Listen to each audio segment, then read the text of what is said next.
Selamat datang ejen visual. Sila lakukan imbasan retina. Access granted. Salam sejahtera ejen visual. Misi anda pada hari ini adalah untuk mempelajari mengenai definisi penglihatan, struktur mata manusia, kategori masalah penglihatan, jenis kecederaan pada mata, faktor gangguan penglihatan, tanda mengalami penglihatan terhad, kumpulan sokongan yang boleh dijadikan rujukan dan tutorial ujian ketajaman penglihatan menggunakan Snellen chart.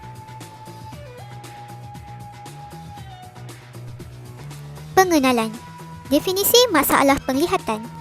Dari segi perundangan, masalah penglihatan melibatkan penilaian ketajaman penglihatan dan medan penglihatan seseorang. Bacaan ketajaman penglihatan akan membezakan seseorang sama ada dia buta atau kabur penglihatan. Dari segi pendidikan, sekumpulan kanak-kanak yang memerlukan pendidikan khas kerana masalah penglihatan. Berikut merupakan gambar struktur mata manusia: sklera, choroid, iris, lensa, pupil, kornea, aqueous humor, vitreous humor, retina, fovea, bintik kuning, bintik buta, saraf optik. Gambar seterusnya, bahagian depan mata, iris, pupil, kelenjar air mata, konjungtiva, kelopak mata atas, sklera, kornea dan kelopak mata bawah. Sklera merupakan lapisan luar mata yang berwarna putih dan kuat untuk memegang bentuk mata yang berfungsi untuk melindungi mata. Iris mempunyai lapisan berbentuk cakra disc shape pada bahagian depan mata, berfungsi untuk menentukan warna mata dan mengawal saiz pupil dan jumlah cahaya yang memasuki mata. Choroid merupakan lapisan gelap yang mempunyai banyak kapilari darah dan berfungsi untuk membekalkan oksigen dan makanan kepada mata dan menyerap serta mengelakkan pantulan cahaya di dalam mata. Kanta mata berbentuk kanta cembung yang lutsina dan elastik, berfungsi untuk membias dan memfokus cahaya pada retina. Anak mata, pupil, daerah hitam di tengah-tengah iris, mempunyai ciri iaitu bukaan kecil pada depan mata, berfungsi untuk membenarkan cahaya memasuki mata. Kornea, membran lut cahaya, translucent, sklera pada bahagian depan mata, berfungsi untuk membenarkan cahaya masuk ke dalam mata dan memfokus cahaya pada retina. Gelemair, aqueous humor, merupakan cairan jernih yang mengalir di antara lensa dan kornea, berfungsi untuk membias dan memfokus cahaya yang memasuki mata. Gelemaca, vitreous humor, merupakan jeli yang mengisi ruang di dalam biji mata dan berfungsi untuk mengekalkan bentuk mata, menyeratkan dan memfokus imej pada retina dan bertindak sebagai penyerap getaran pada mata. Retina, lapisan sel yang peka kepada cahaya yang terletak pada bahagian belakang berbola mata. Fungsinya untuk mengesan rangsangan cahaya dan menukarkannya kepada impuls. Bintik kuning, yellow spot, titik bertentangan dengan pupil dan kaya dengan reseptor peka cahaya, berfungsi untuk kawasan mata yang paling peka terhadap cahaya dan imej objek yang dilihat difokus di sini. Bintik buta, blind spot, titik saraf optik yang keluar dari retina dan tidak mempunyai sel yang peka kepada cahaya, berfungsi untuk kawasan cahaya yang tidak peka terhadap cahaya dan imej objek yang terbentuk tidak dapat dikesan.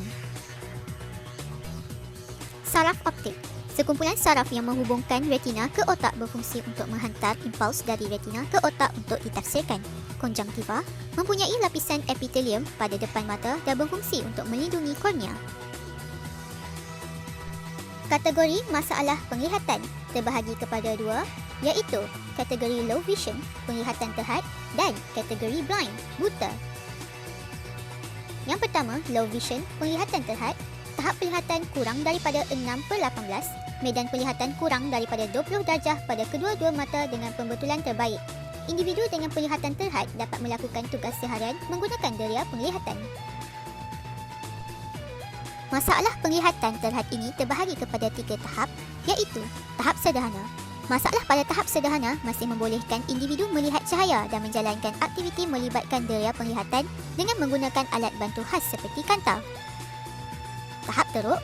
Masalah pada tahap teruk menyebabkan individu mungkin memerlukan lebih banyak masa dan tenaga dalam menjalankan aktiviti, malah mengalami kesukaran melakukan aktiviti berkaitan penglihatan termasuk mobiliti walaupun dengan bantuan alat khas. Tahap sangat teruk. Masalah pada tahap sangat teruk mengakibatkan individu menghadapi kesukaran melakukan aktiviti visual seperti membaca dan mobiliti serta perlu bergantung pada deria-deria lain.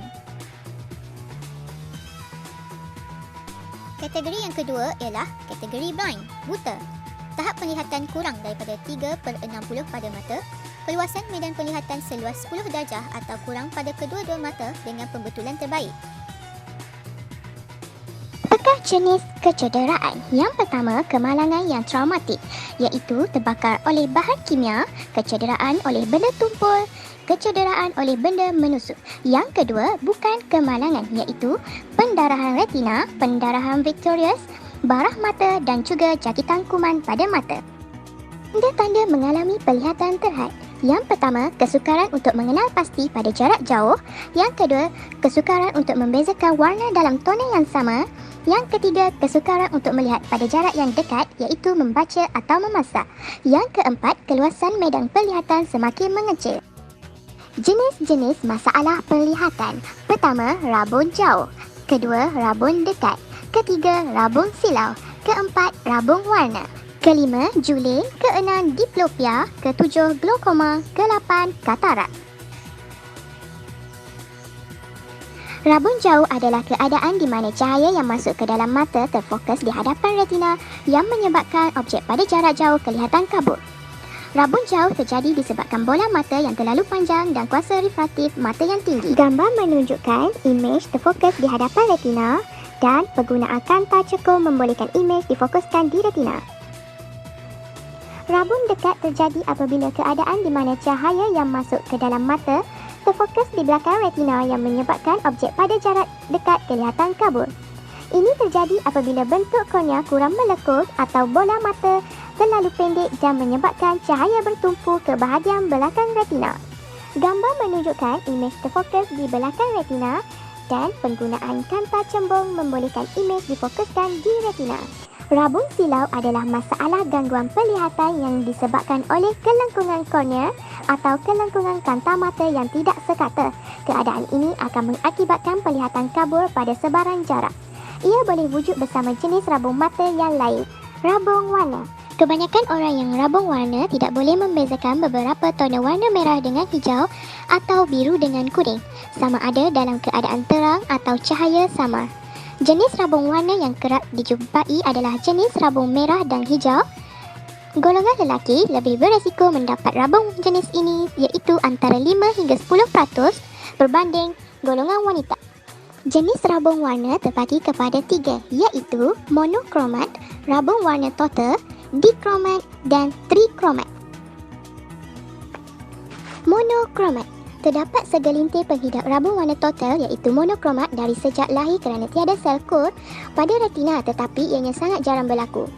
Apa yang mereka akan lihat adalah warna hitam dan putih sahaja, dan rabun warna total ini merupakan jenis yang paling serius. Dikromat. Jenis ini merupakan kekurangan sederhana iaitu tiada salah satu daripada kon-kon berikut. Yang pertama, tiada pigmen kor merah iaitu protanopia, bermaksud pengidap tidak mengenali warna merah. Yang kedua, tiada pigmen hijau, ditanopia, bermaksud pengidap tidak mengenali warna hijau. Yang ketiga, tiada pigmen kun biru, tritanopia, bermaksud pengidap tidak mengenali warna biru. Trikromat. Pengidap rabun warna jenis ini biasanya disebabkan oleh perubahan sensitif warna dari satu jenis atau lebih kunsel di dalam retina mata. Apabila terjadi kelemahan pada warna biru disebut dengan tritanomali, rabun warna inilah yang kerap kali berlaku. Rabun pada warna merah disebut sebagai protranomali, manakala ditromali adalah rabun pada warna hijau. Gambar menunjukkan contoh simulasi penglihatan individu dengan rabun warna.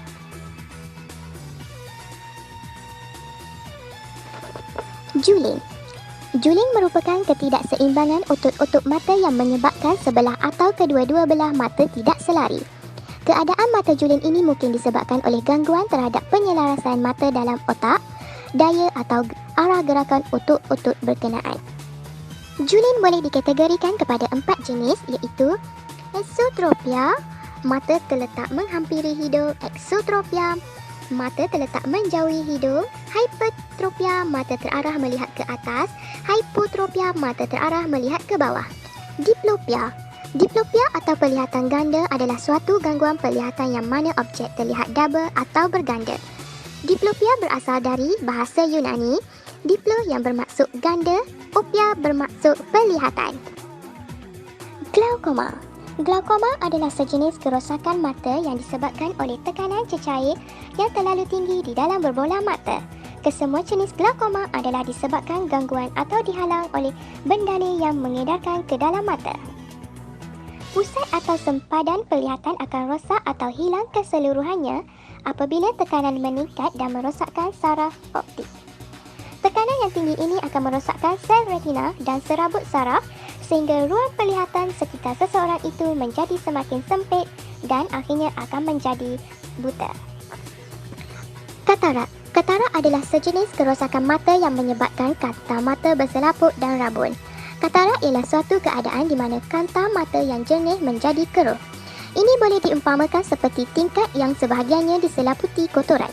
Katarak terjadi akibat daripada proses penuaan, kecederaan mata, penyakit-penyakit tertentu atau pengambilan sesetengah jenis ubat. Katarak adalah punca utama kebutaan yang boleh dipulihkan. Anda mengalami masalah penglihatan? Jangan risau, ejen visual akan melampikan kumpulan sasaran yang boleh dijadikan rujukan. Yang pertama, pegawai optometri dan pakar oftalmologi. Tugas pegawai optometri memeriksa mata dan mengesan masalah penglihatan bagi semua peringkat umur. Manakala, tugas oftalmologi memberikan perkhidmatan penjagaan mata secara menyeluruh. Yang kedua, Persatuan Orang-Orang Buta Malaysia. Persatuan Orang-Orang Buta Malaysia merupakan sebuah badan bukan kerajaan yang menyediakan banyak program untuk golongan bermasalah penglihatan. Antaranya adalah program kerjaya, tulisan braille dan pembelajaran, kesukanan dan program komuniti. Yang ketiga, Jurupulih Cara Kerja. Memberikan latihan kepada kanak-kanak bermasalah penglihatan dan menjalankan program mobiliti dan orientasi. Yang keempat, Program Pendidikan Khas Integrasi. PPKI adalah untuk murid bermasalah penglihatan, pendengaran dan masalah pembelajaran. Murid ini akan ditempatkan di kelas khas di sekolah harian biasa supaya mereka dapat bergaul dengan murid biasa dan tidak rasa terpinggir. Yang kelima, Jabatan Kebajikan Masyarakat. JKM akan mendaftarkan kanak-kanak ini sebagai orang kelainan upaya penglihatan dan diberikan kad kurang upaya penglihatan. Oleh itu, golongan bermasalah penglihatan akan menerima kemudahan seperti potongan harga bagi kenderaan awam atau yuran hospital. Tutorial ujian ketajaman penglihatan menggunakan Snellen Chart. Snellen Chart ataupun carta Snellen digunakan untuk menilai kejelasan penglihatan dalam kalangan individu yang sudah boleh membaca. Dinamakan sempena nama pakar mata Belanda Herman Snellen pada 1862.